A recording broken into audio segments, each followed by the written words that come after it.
आपको बहुत आसान तरीके से बहुत ही ज्यादा टेस्टी, क्रिस्पी और चटपटी राइस पापड़ी बनाना बताती हूँ कैसे बनाई जाती है। ये खाने में बहुत ज्यादा टेस्टी लगती है, बहुत जल्दी भी बनके तैयार हो जाती है। आप इसे चाय के साथ स्नैक्स के रूप में भी खा सकते हैं। चलिए बनाना शुरू करते हैं। राइस पापड़ी बनाने के लिए ये मैंने 2 कप चावल का आटा लिया है।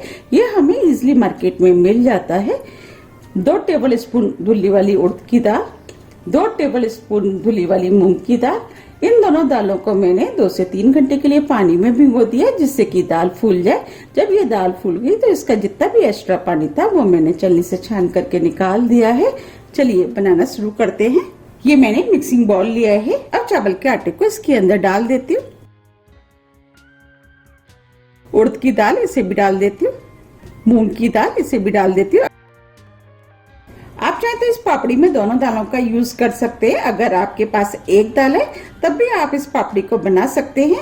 अब मैं इसके अंदर 2 टेबल स्पून सफेद वाले तिल डालूंगी, इससे टेस्ट अच्छा आएगा। अगर आपके पास सफेद वाले तिल नहीं है तो आप इसे बिना तिल के भी बना सकते हैं।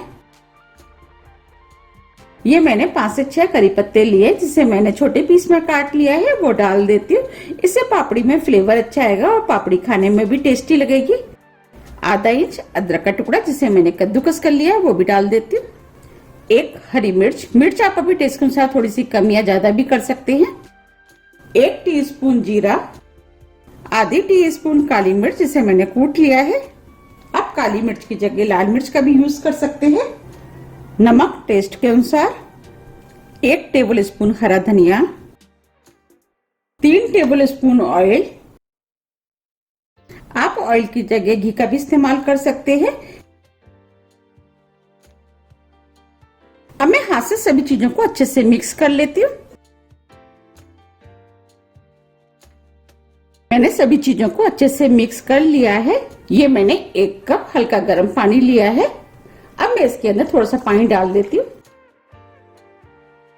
पानी को थोड़ा थोड़ा करके ही डालना है जिससे कि ज्यादा ना हो जाए। हमें इसका डो जैसे चपाती का बनाते हैं उससे थोड़ा सा लूज बनाना है। अब मैं इसके अंदर थोड़ा सा पानी और डाल देती हूँ। ये मैंने डो बना लिया है। बस हमें इसी टाइप का डो चाहिए।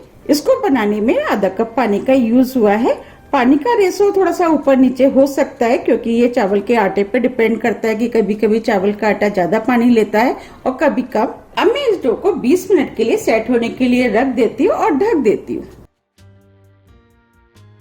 20 मिनट करीब हो गए हैं। अब ये डो भी सेट हो गया है। अब मैं इस डो को थोड़ा सा चिकना कर लेती हूँ।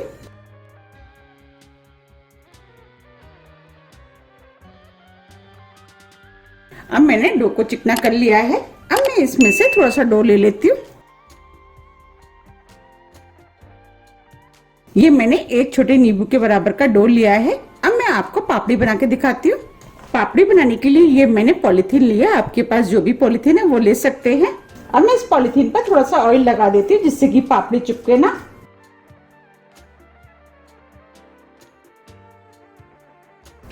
अब मैं लोई को इसके ऊपर रख देती हूँ। मैं आपको कई तरीके से पापड़ी बनाना बताऊंगी। आपको जो भी तरीका पसंद आता है आप उस तरीके से बना सकते हैं। अब मैं इसके ऊपर पॉलिथीन को फोल्ड कर देती हूँ।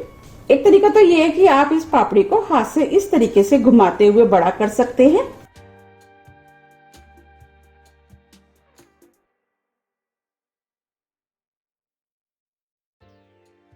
पापड़ी का साइज आप अपने हिसाब से बना लें कि आपको कितनी बड़ी पापड़ी बनानी है। मैं मीडियम साइज की पापड़ी बना रही हूँ।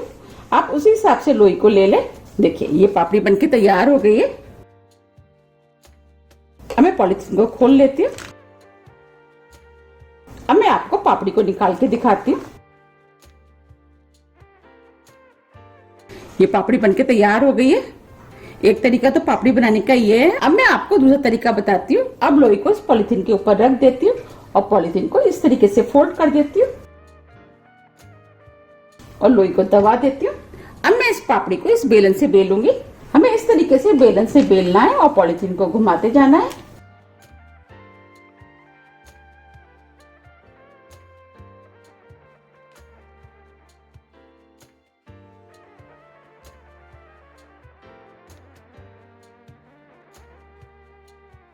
अब ये पापड़ी भी बनके तैयार हो गई है।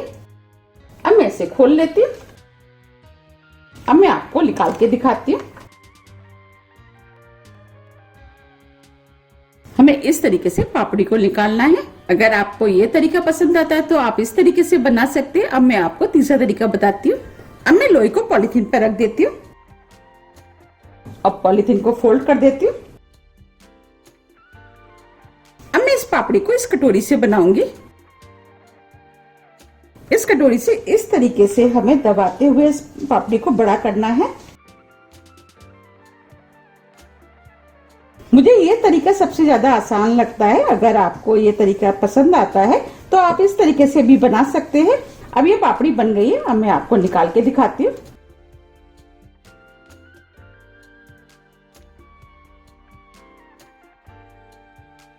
कितनी बढ़िया पापड़ी बनी है। मैंने आपको 3 तरीके बताए हैं। आपको जो भी तरीका पसंद आता है आप उस तरीके से पापड़ी बना सकते हैं। अब मैं आपको पापड़ियों को सेक के दिखाती हूँ। मैंने कढ़ाई में ऑयल गरम करने के लिए रख दिया था। अब ये ऑयल गरम हो गया है। हमें पापड़ी फ्राई करने के लिए मीडियम हाई ऑयल गरम चाहिए। अब मैं पापड़ियों को कढ़ाई में डाल देती हूँ।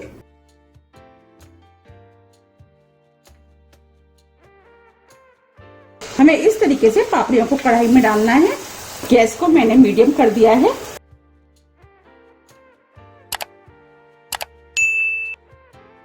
अब मैं पापड़ियों को फ्राई होने देती हूँ। जब ये पापड़ियाँ हल्की गोल्डन कलर की हो जाएंगी इसके बाद मैं इनको पलटूंगी। अब ये पापड़ियाँ हल्की गोल्डन कलर की हो गई हैं। अब मैं इनको पलट देती हूँ।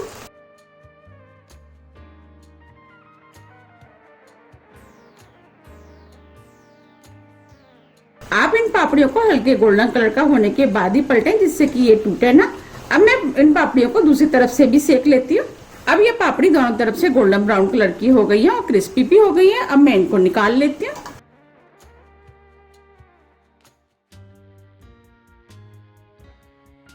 आप देख पा रहे कितनी बढ़िया सिकी है।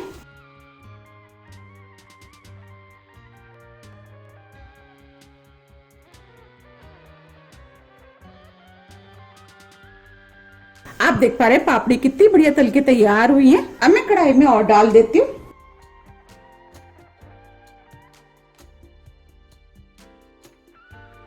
अब मैं इनको भी बिल्कुल उसी तरीके से तल लूंगी जैसे मैंने पहले तली थी।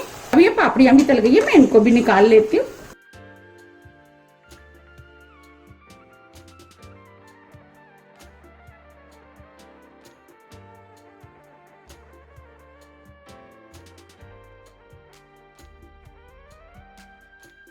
मैं इस तरीके से सभी पापड़ियां तल के तैयार कर लेती हूँ।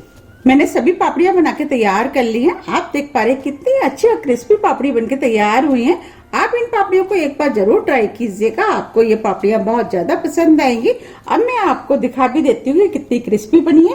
आप पापड़ी बनाते समय एक चीज का और ध्यान रखें कि पापड़ियां आप पतली पतली बनाएं जिससे कि ये क्रिस्पी बने और देखने में कितनी सुंदर लग रही है ये। अब मैं आपको तोड़ के भी दिखा देती हूँ कितनी क्रिस्पी बनी है ना, कितनी क्रिस्पी।